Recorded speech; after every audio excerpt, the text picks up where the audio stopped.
Do not adjust your radios. You haven't found us by accident. I'm the listener, and welcome to the sound of fear.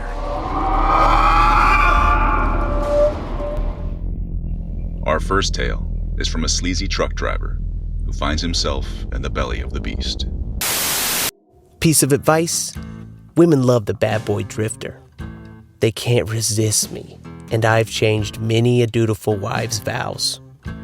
I'm used to being the seducer, getting what I came for and getting out. I think that's why what happened gets me so bad. It got me. The screaming behind me has stopped, and I hear the sizzle now. I better get on with it. See, I'm a trucker. I make big money. I tell it like it is. Someone with my looks, charms, and intelligence, we get ahead. So try to keep up. I pulled into this little truck stop town. I'm cruising down the main drag looking for where I'm going to set up shop for the night. I spot this little roadhouse, the Country Girl. Love it, I thought, and pulled in. The Country Girl was jumping. Truckers, bikers, ladies, my kind of place. I heard Metallica from the parking lot. Hell yeah, brother. Place was packed. I had to park in the back lot. You see, these roadhouses, they have lots of big rigs stop by, so they have this huge dirt parking lot in the back. It was a hike to the bar, but I'm in good shape, so I didn't mind the distance. Something wasn't right, though. That's when I noticed a few of the other rigs had their cab doors left open with no one inside, like the drivers were in a hurry to get somewheres. It was strange.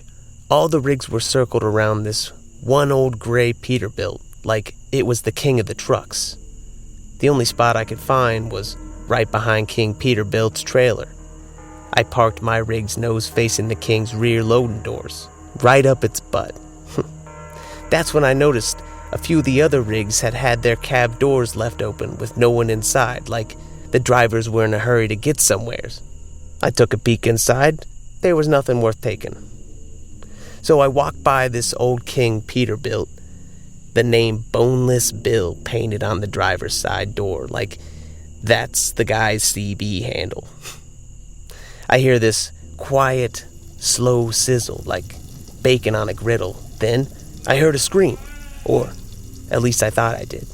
Made me jump a little. All of a sudden, I'm hit with this odd, sweet smell. Next, this music and this loud ruckus kicks up, laughing, click, click, click of a roulette table. I get the picture. This is one of those gambling rigs that drives around stealing truckers' money. That makes sense now. I've had lots of time to figure this thing out. So, I turn back towards the bar, and a man's voice yells out, "Step right up, free buy-in." I just walked towards the bar. The air didn't smell right. I should have drove off. The Country Girl was nice, with a real nice bartender. She said, "Come on in," when she see me. One of those curvy little girls. I was in my element, on the prowl. Couple of drinks, couple of tacos from the roach coach out front. Back to the bar, making my rounds, talking a little shop with the boys, shooting a little pool. A nice night. Of course, I had a few prospects for my rig sleeper that evening. One was the bartender.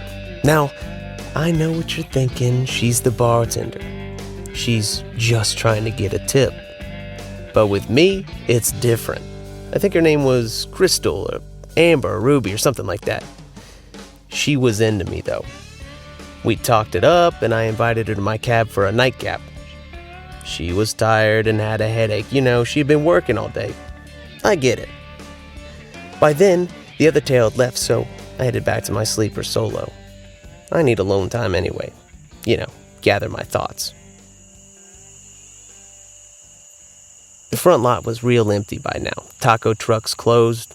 It's probably 2 a.m. I stumbled to the back lot. The weird empty trucks were still there. Doors open, clothes and shit hanging out. But King Peterbilt was gone. In the exact same spot, though, sat a bright green Kenworth with a premium light job on it. I could afford that, but, you know, I'm not a show-off.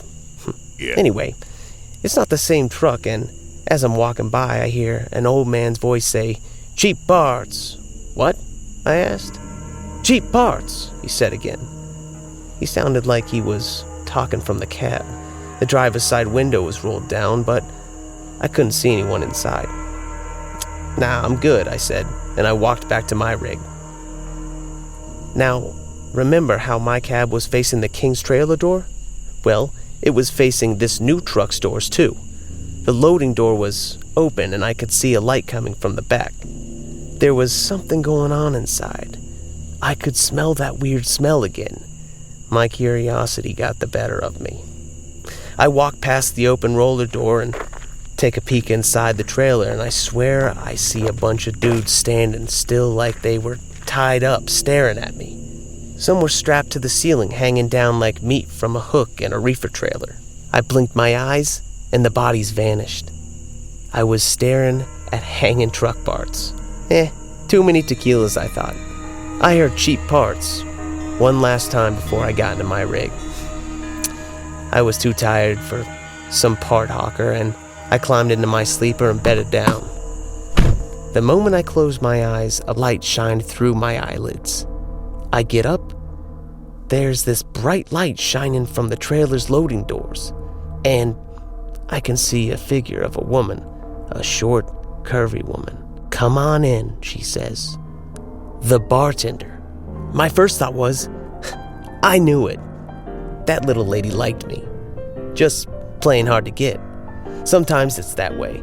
I grabbed my flat bottle of tequila and put on my slippers. Party time. Idiot.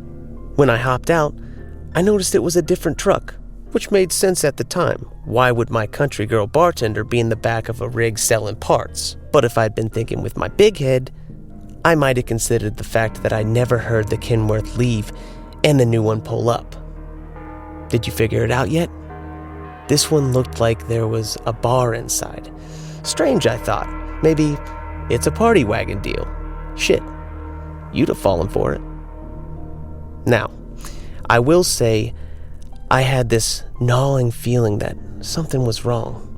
The bartender, Crystal, I think that's what her name was dancing. But it looked strange, like jerky kind of, stuttering. I hopped down off my rig, smelled that smell again. Kinda sweet, but stinky. Like a dead rat stuck behind a dryer in the summer. "Come on in," she said. Game on, I'm thinking. I jumped into the trailer and she starts walking towards the back. It got real dark back there. I noticed the floor was wet, but it's not water, it's like oil. I started to slip, but I used the wall of the trailer to balance myself. The walls felt coarse, like weaved boar's hair. The bar setting in the trailer was strange. The dartboard was hung too low on the wall to play. The wooden bar was only half built. All kinds of empty glasses were on the counter. Bottles of liquor were oddly placed. It was like some kindergartner's lame drawing of what they thought a bar looked like. That was when I realized this was a bad idea. See, I've been around the block a few times. I know what a sleeper creeper and setup looks like when I see one. In case Crystal's boyfriend jumps out in the dark and tries to roll me, I pull out my knife and I keep it behind my back. She walks in deeper. "Come on in," she says in that exact same way every time, like a recording. She walked into the darkness at the back of the trailer and just disappeared. Now, I'm not saying it was too dark to see her. I'm saying she was gone, like a ghost. Then, like someone flicked a lighter, there was no more bar, no more bottles, no more dartboard. I'm surrounded by bodies. The hanging bound men I saw earlier were all dead, or mostly dead, and all around me. Shit. I turn to run, but my feet slip on the oil and I go face first into the floor and bust my nose. I'm trying to stand, but it's like trying to walk on ice in cowboy boots. I braced myself against the walls of the trailer to gain my balance, but these spines, like foot-long porcupine needles, stabbed into my back. If you're walking in, they're smooth, but if you're walking against them, they're sharp as a butcher's knife. I knew I had to get the hell out of there, and I pushed hard against the needles, cutting the tips of my fingers clean off. I don't even care about the damn fingers. The bodies that were in the trailer alive, I could hear them moaning now that they'd seen me. They wanted my help. Shit, I need help. Behind the bodies, I saw the back of the trailer for real. It was soft and pink and slathered in sludge. At the center was a man-sized hole, like a gaping throat. That sweet rot smell was even stronger now, made me want to puke. I struggled, but I was still flat on my back, and those damn spines took more of my flesh. I was stuck. Then, these tentacles like mudworms grabbed me, tied me to the floor. I could have kept fighting, but I thought it was better to wait, keep calm, and think my way out of this. That was 6 days ago. It's a good guess because that's how many new dudes are in the trailer with me now, and that's how many times I've heard a scream and sizzle. I've tried my knife, but the walls and floor are thick. It's like stabbing at a stack of mattresses. Did you figure it out yet? The truck. It's not a truck. It's a Venus flytrap. Well, not really, but it's like one. Instead of the flower, it looks like a truck. And this one don't eat flies. It traps its prey by messing with the mind, seducing it with what the rig thinks you want. And it can change its appearance if it doesn't guess right.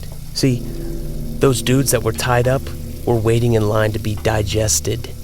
That sludge at the back of the truck, that's the digestive fluid. And the oil of the tentacles on the floor moves the next item on the menu closer to the back of the trailer, where I'm guessing the stomach is. The meat grinder. The scream and sizzle I had first heard was somebody being dissolved. That's why it wanted me. It likes to stay full. I'm almost at the back now. Next in line. So, how'd you get in?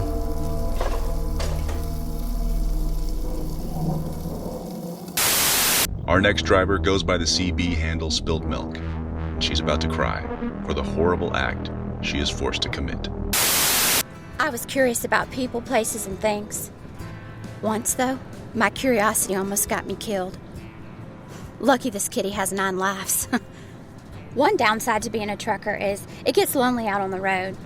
So when another trucker wants to chat on the CB radio, they'll throw out a call to anyone who's listening. You never know who is throwing out a call. It could be the devil himself. He said his name was Little Tinkerer.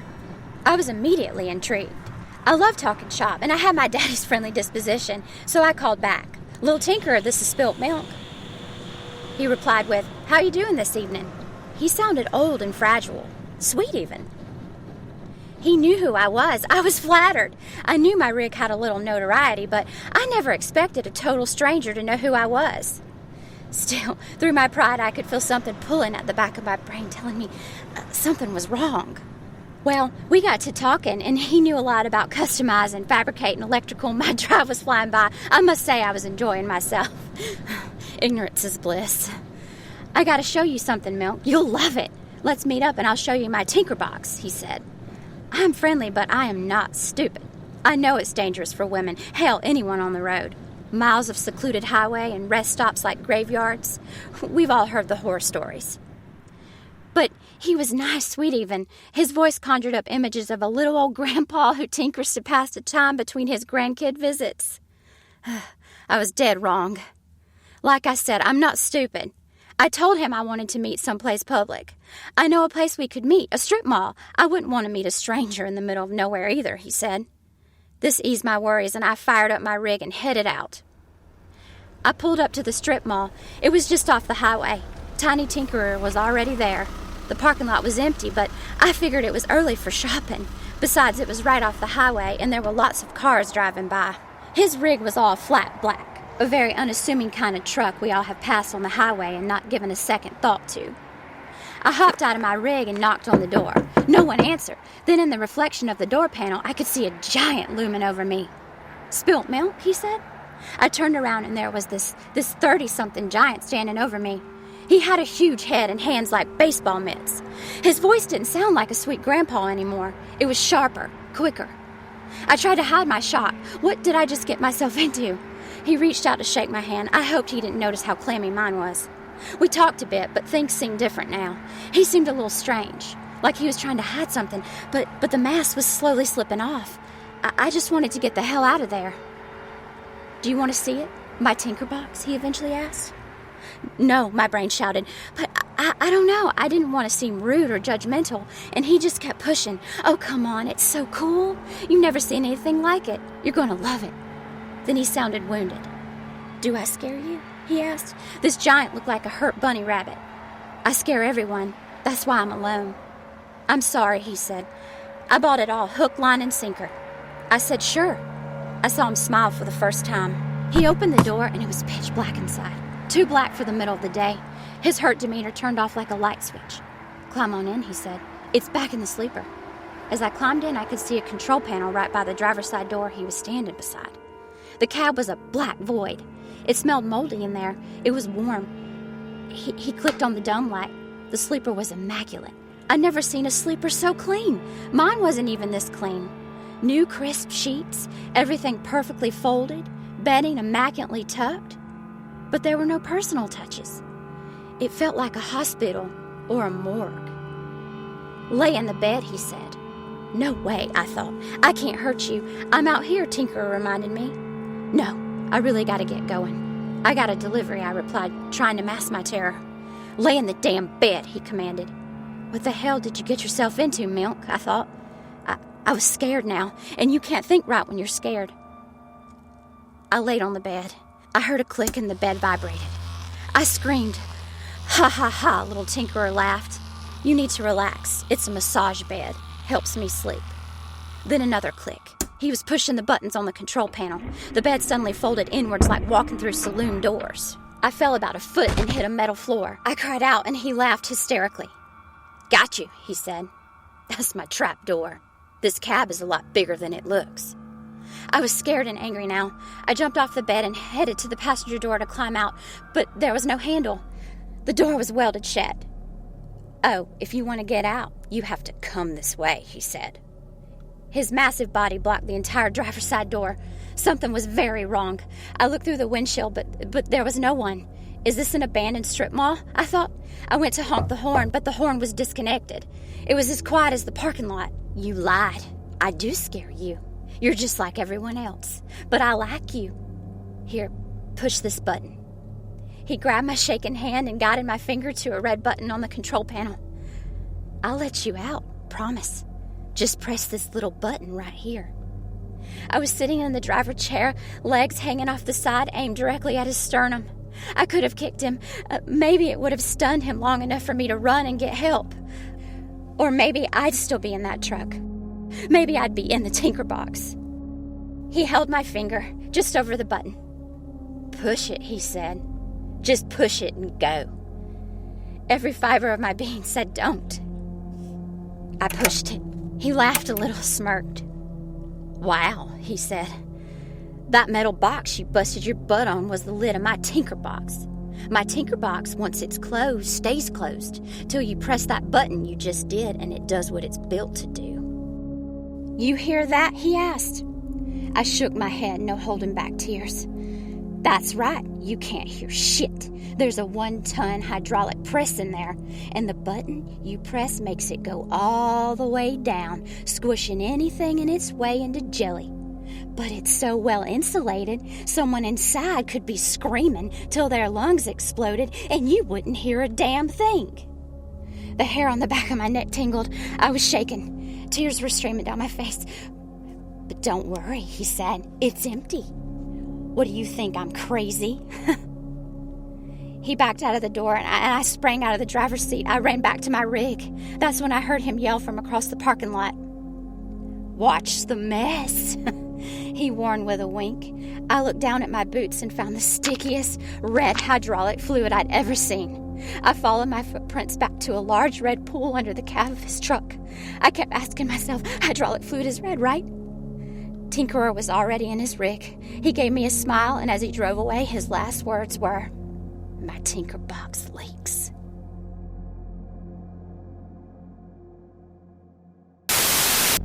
The next long hauler makes a gruesome discovery that will change his life forever. Are you listening?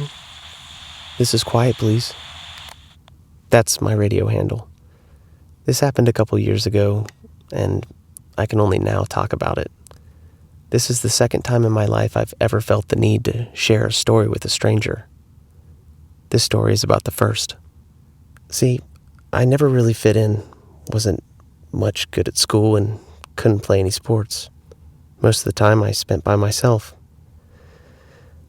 All people wanted to do was talk about themselves anyway. I'm quiet. I'm not so sure I got anything worth saying. I guess that's why being a long-haul trucker seems so appealing. Being out on the open road, getting to see this beautiful country, and having some time to think could be good for a while. I'm still driving to this day. The thing about the road is that it talks to you. And if you listen, you can learn a lot. I learned a lot when I hit 500,000 miles on my rig. It was Christmas Eve, and she rolled over, heading north on the I-5, right before the grapevine. I had this strange, overwhelming urge to share my milestone with someone, to make a connection. I had never felt like that before in my life. I broke into the channel on the radio drivers. This is quiet, please. I'm about to hit 500K for the first time. But nothing. I put it out there in a few other channels and got yelled at by some driver named Buckshot for stepping on his channel. I quit trying to break the news. A little dejected, but still in a celebratory mood, I pulled into this 24-hour diner called Mike's Cafe. It was 11 p.m. and I just wanted some good comfort food before I went to bed. I still had the bug to tell someone about my momentous occasion, but the place was a ghost town. I tried to tell the waitress, but she had better things to do. I gave her the, "Hey there, darling," and received a menu thrown in my face. I sat in the booth alone, thinking about ordering the number 21. That's when I saw him. I hadn't seen him when I walked in. He was sitting in the corner at the back of the bar. I stared at him. An old-timer, clearly a driver, who obviously wanted to be left alone. It was like I was looking into the future. This man was on the road his whole life, and it all led to him sitting alone on Christmas Eve in a truck stop diner in the middle of nowhere. He could vanish from that very spot, and no one would care except for the waitress who wouldn't get a tip. I decided for his sake and for mine to reach out, to share a moment, to make a friend. I approached him. "Howdy, friend. Merry Christmas." He looked up at me and smiled. He had the kindest eyes I'd ever seen. "Merry Christmas, and God bless you," he replied. I felt like he really meant it. Well, that opened the floodgates, let me tell you. Now, when I said I was quiet, I mean quiet. There were weeks on end I didn't say one word. I mean, I forgot what my own voice sounded like. When I went to speak the first words, they would squeak out like bad air brakes. Well, when I felt like this old-timer noticed me, I mean really saw me, something broke free. I told him about the 500,000 miles on my rig. I told him about icy inclines, mountain passes, and tipping my payload. I told him why I started trucking and why I never had a friend in my life. He just listened, staring back at me with those kind eyes. I noticed his meal was only half eaten. I thought maybe he was just too polite to eat while I was talking at him. I told him, "Go ahead, eat." But his face just urged me to say more. The irony is not lost on me. I realized I had become the very thing that I said I despised. Someone who just wants to talk about themselves. I told him about how I didn't know my dad and my mother did the best that she could. I got choked up a few times, but he just looked at me with a little smile and a twinkle in his eye. A few times I swatted flies away from his food because he wasn't doing it himself. He was too polite to interrupt my stories, and that warmed my heart. I talked for a bit more. It was kind of a confessional, I guess you could say. I could see no judgment in his face. I told him about the good times, and I could tell that he was right back there with me. I told him about the bad times, and the sadness and regret shimmered in his eyes. When I started talking about my mom, I got a little misty. She worked her ass off so that I could have a better life, and she never complained once. Admiration beamed in his face. This poor old guy listened to me babble all night and into the wee hours of the morning. It was when the fly landed on his eyeball, I realized the best listener I had ever met in my entire life at some point during our one-sided conversation had died.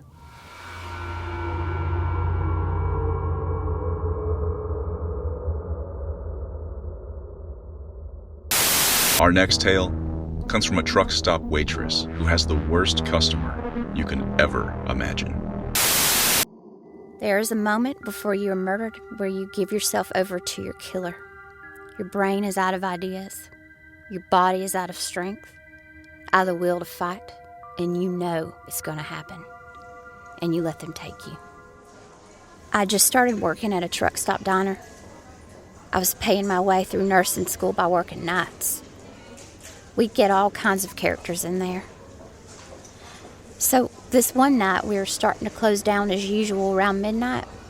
Frank, the cook, is in the kitchen, and Emilio, the janitor, was mopping up. The only other living soul in the joint is this trucker who'd been giving me a bad time all night, and I'm trying to get him out of there. I went over to the table. "Hey, honey, can you pay the ticket? We're about ready to close up," I say. He shoots back. "Don't you call me honey, Gertha. I got daughters your age." I'd heard that one before. My name is Bertha. It's German for bright one. I'm not what you'd call petite or really even average. I'm firmly fat and fabulous. Been that way all my life, so you might say I have a thick skin. "Pay the ticket, honey, asshole," I spat back at him, and I headed to the till. I heard a growl from the trucker. I was counting out the till. When out the large front windows, I saw a rig pull up and park. Sorry, buddy, I thought, we're closed. I couldn't see who was behind the wheel, but there was a small blinking red light in the cab somewhere. The driver's side door opened, and whoever is in there is taking a long time to get out. I kept counting. Then I see him. He's an older man, and he's taking so long because he's trying to get down from his rig and into a wheelchair. Little old guy's got some fight, I thought. After he gets situated, he comes up to the front door. I'm already waiting for him. "Sorry, hun, we're closed," I said through a crack in the door. "Ah, just my luck," he said. "Got stuck on the mountain all night, and now I've missed supper." "Sorry, kitchen's closed," I say. "It's okay, darling. I can probably grab a candy bar buffet from a gas station." Then he paused. "I hope you don't mind me saying, but you are beautiful, and someone should tell you that every day. Have a good night." He turned around to leave, but quickly spun back. "Sorry to trouble you, but you think I can use the restroom?" Well, I felt bad, letting this little old guy out there hungry and full of business, so I let him in. "On the back wall, make a right," I directed him. "I'll see what the cook's got left over to send on with you." "Thank you, darling," he replied. "It's people like you that make my life a little easier," he said with a smile, and he headed towards the restroom. I looked over at the honey asshole table. He was gone, just some cash with a $1 tip. On the dollar bill, he wrote in pen, "Tip, suffering teaches veneration, Gertha."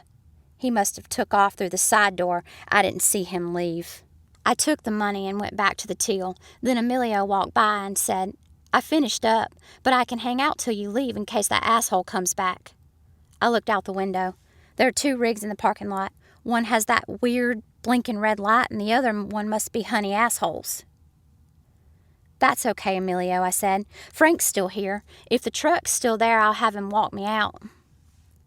I saw the headlights of Emilio's car drive away. Just then, honey asshole's cab door opens, and he's halfway to the door in an instant. "Oh, fuck, Frank!" I yell and run to the door to lock it just in time. He starts pounding on the glass hard. "Open up, Gertha!" "Hell no, get out of here!" "I can't, I left my keys at the table," he yelled. I could just barely see the table from the door. No keys. "Yeah, right. Get the hell out of my sight or I'm calling the cops. Frank!" Frank didn't answer. Honey Asshole was still banging on the door, yelling about his keys and cursing up a storm. Finally, he headed back to his truck. As Honey Asshole walked away, my attention was drawn to the blinking red light in the little old trucker's cab. I should go check on him, I thought. I walked over to the bathroom door and knocked. "Excuse me, honey. Are you okay in there?" Silence. "Hun?" I called. I noticed the door was slightly ajar, so I opened it and peeked inside. I saw the wheelchair, but there was no one sitting in it. I first thought somebody stole the little guy. I wondered where Frank was. I went back to the kitchen. "Frank!" I yelled, but no response. The kitchen was empty. When I noticed it, the freezer door was open just a little, and blood was dripping from it. I opened the door, and Frank was propped up on some boxes of French fries, shaking, eyes rolling back in his head, or what was left of it. His head had been bashed in, and there was a bloody red and purple pulp. I went straight into nurse mode. "Talk to me, Frank, talk to me," I said as I checked his vitals, but he passed right there. I tried compressions, but there was nothing I could do. I ran to the house phone, and I picked up the receiver. It was dead. The cord had been cut. I ran to the side exit and tried the door, but there was something large and heavy propped against it from the outside. I was screaming, threw my weight against it, but it wasn't budging. Then the lights went out. I knew immediately all of the power was cut to the restaurant. There was no hum of the freezer, no whirling of exhaust fans. It was quiet as the grave. My stomach sank. I was in a trap. It was dark in there. Closest street light barely reached the front door, but I could see that blinking red light from the little guy's cab. I could see it clearly now that the house lights were off. That little red light belonged to a video camera. Whatever he was going to do to me, he wanted to record it. Then I heard a whistling. I recognized it immediately. It was Alalete. It's a children's song we had to learn in school when I was a kid. It's in French. It's about a man pulling apart a little bird piece by piece. The whistling came from the shadows and by the front door, right where I'd be in perfect view of the camera. He stepped out from the shadows. He was a lot larger now that he was out of the chair, much taller than me. He was covered head to toe in black coveralls with biker goggles on. I realized this was to protect him from my blood spray when he used the thumper. You see, truckers use this thing called a tire thumper. It makes sure their tires got air. It's basically a small bat, but this one had a heavy metal attachment on the end like a medieval mace. He was patting the end of it with his hand and whistling. His movements weren't feeble anymore. He was nimble, powerful, excited. I had two choices: run to the kitchen, try to find a weapon, or head for the door and jump through the glass. I didn't have time to decide. He rushed me, thumper raised back. I remember my combative patient training. Stay close so his blows have less force. I ran at him, gotten close, dipped my shoulder down. I knocked him into the wall, dragged my nails down his face through his hood, dragging his goggles down to his neck. I felt his flesh curl under my nails. He belted me with the thumper across the midsection, broke some ribs. I kicked him in the balls and ran for the door, but he caught me by the hair and hit me in the head with the thumper. I was dazed, screaming, crying. I grabbed his thumper arm and tried to spin him. I rocked him back a bit, but it cost me another thumper to the head. It sent me to the floor. I tried to pick myself up, but my hand slipped out from underneath me on my own blood across the linoleum floor.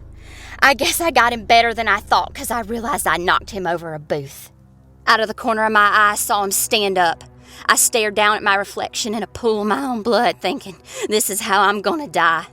I can just stay right here on my hands and knees and he'll beat me over the back of the head and I'll be dead. But as he was walking towards me, he said, "You're strong." "You're damn right," I yelled. I grabbed both of his ankles and pulled them. He slid across my blood and cracked the back of his head on a table. The thumper went flying. He was dazed. I flipped him over onto his stomach and straddled him. I grabbed the elastic band of his goggles and wrapped the slack of the band tight around both of my hands. I felt his body jolt with fear. We were connected. I pulled back as hard as I could with all my weight. All I could see was white. I could feel him flailing with everything he had, reaching out for something, anything off him. But I sat back deeper and deeper. I heard him gurgle and pop. I also heard Honey Asshole call me Gertha. I saw the boys who used to call me a pig and pinch my belly. All the mean girls who would ignore me with disgust and laugh as I walked by. Then I felt him snapping like a down power line on the pavement, and I knew the instant he knew. He realized this is how he was going to die. And then I felt him give in to me, resolve himself to my will. He went limp and the gurgling stopped. When the coroner arrived, they said I'd broke his neck post-mortem. The funniest thing was after I felt him stop moving, I could see Honey Asshole's keys under the dining booth table. Our next tale comes from a man who finds a girl who is the love of his life, and quite possibly the death of him. Work hard, play hard. That's my motto. I've been trucking for 15 years, so I've done my fair share of both. I've seen the good, the bad, and the ugly. I've also seen hell. When I was a boy, my brothers and I used to play this game in the quarry. The three of us would go down underwater and yell a phrase as loud as we could. Just short of drowning, we'd swim back up to the surface and tell the others what we thought we had heard them trying to say. It always came out something silly like Panthers in the West, indoor, or some nonsense. My older brother Johnny would always say he heard us say something filthy, no matter what it was we were really trying to say. We'd laugh. I don't know why I told you that. Anyways, we grew up. My friend's pa made a good living trucking, so it seemed like a good move. I'm on the road a lot, but I see my family more than most. I wish I could see Johnny, my older brother. See, Johnny did some bad things. I'll never know how bad, but I could guess. Fell in with a bad crowd, wound up getting himself killed. I miss him. He always looked out for me. Damn. Hell. Right. So I'm a young man, not even 25. I'm on the 550 in New Mexico. I really partied hard in those days. My brother had just passed, and I had a full head of steam. Stopped by this little Apache casino to blow some off. I hit the buffet hard, then I hit the bar. It was a good night for a Tuesday. A band, happy hour all night. Usual crowd for a place like that. Midweek, locals, bikers, and truckers. But there was one person that I'll never forget to the day I die. A beautiful Apache girl. She worked there and she caught my eye. She was staring at me from behind the bar over the beer taps. Straight black hair, big brown eyes, gorgeous. The kind of beautiful you know you'll only see once or twice more in your life. She wouldn't stop staring at me, but not flirty like, no, more intensely. Like a hunter letting out his breath before he squeezes the trigger. Then she smiled. To think of that smile now makes my stomach drop. I walked over to her. She said, "You got a sleeper?" I nodded yes with a dumb look on my face. "I got beer. Meet me out back in an hour," she said. I'm older now, wiser. Let me tell you something. If it's as easy as that, there's something wrong. But I was young. Well, damn. I was still feeling like a king. Elvis. She walked back in the kitchen, and I went back to my drink and prayed to God for the shortest hour of my life. I headed outside. It was quiet. I remember that. I could hear the wind howling over the desert, but it was warm. I remember that too. I walked back to my truck when I hear a loud bang. Made me jump out of my skin. It was her, the Apache girl. She was taking 2 giant trash bags out to the dumpster. "Let me help you with that." "I got it," she said, a little short and cold. "I still got that sleeper if you still got the beer," I said. She looked at me like I was crazy. "Well, if you have to work a little later, I understand. I'll be back here," I bumbled. She told me to F off, called me some other hurtful things too.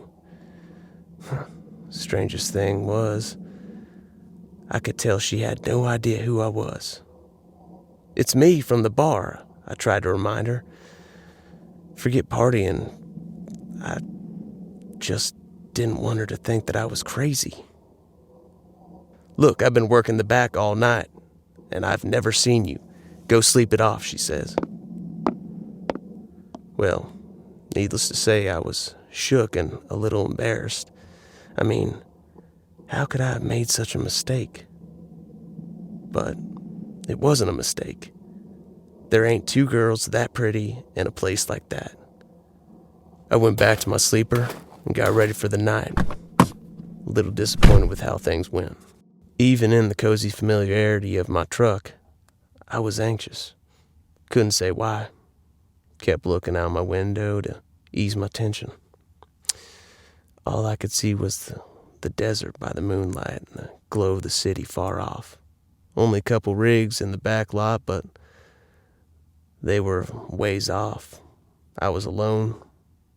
I tossed and turned in my bed till I guess I knocked out. Suddenly, there was a slamming on the outside of my truck. I mean, like a, "Get the hell out of there, that damn thing's on fire." To wake up like that, and I was in a panic. I shot on the cab light and looked out the window, heart jumping over my throat. It was her, the beautiful Apache girl. But something was wrong. She was different. She was staring at me the way she was in the bar, but this time she gently swayed from side to side, and her eyes were a black void like pools of tar that seemed to pull me closer. I'd forgotten. Had I been looking into her eyes for a few seconds or an eternity? The light from the cab seemed to be sucked into them, and the black pools swirled as they devoured the light. Suddenly, I was very, very cold. I could see my breath, and I sank. I mean, I felt like I'd jumped off a skyscraper. The further I fell, the more I felt like a prisoner inside my own body. The world swirled, and I heard screams of pain, anguish, and terror. Sounds of a million miles away, yet right next to me. I grew colder and colder as I fell through. I knew somewhere in the corner of my mind I was still in my truck's sleeper cab, staring out the window. But the eyes, the black tar pools were there too, and they wouldn't let me back up. Then I saw myself from outside. I was a puppet, and my master, the woman. She wanted me to open the door. I felt a sense of bliss and satisfaction at the thought of succumbing to her, even though I knew it would mean my total annihilation, and my soul would be the price to pay for the pleasure of utter destruction. My hand went to the door handle. I had no control. I trembled not from horror, but from excitement. That's when I hear a voice that sounded like someone screaming underwater. I couldn't quite make it out what it was trying to tell me. It was screaming frantically, again and again. My hand trembled on the door handle. One movement of my arm and she would have had me for eternity. Then I recognized the voice. It was my brother Johnny. "Get up! Get up! Get up!" he yelled. Suddenly, as fast as I had sank into that pit, I rushed out of it. I moved my hand from the door and shut off the cab light. I was in total darkness. I knew she was still there, face pressed to the glass of my truck, trying to get one last flick of light hit her eyes to get me to look. But if I couldn't see her eyes, she couldn't take me back down there. I stayed under the covers all night. I felt her vanish as the sky turned light. It was like passing of the storm. I thanked my brother Johnny for saving me one last time, as he always had. But you see how I can guess what bad things he must have done? it's because he was down there in hell.